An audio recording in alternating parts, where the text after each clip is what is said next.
Log in Telegram with email. Hey everyone, welcome back to our channel. In this video I will guide you on how you can log into Telegram with email, so make sure to watch the video till the end.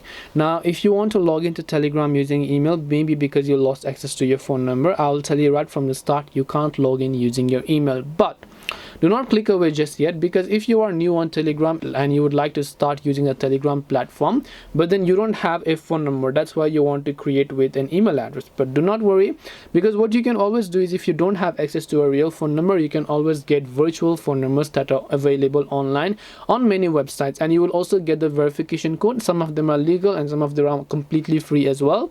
You just need to choose a number from a certain country, you will get the verification code, and then from there you can go on about creating a Telegram account. But bottom line is, you can't log in with Telegram using your email. You need to have a phone number, be it a real phone number or be it a virtual phone number.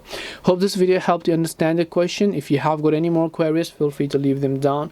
Thank you for watching till the end of this tutorial, and see you soon in the next video.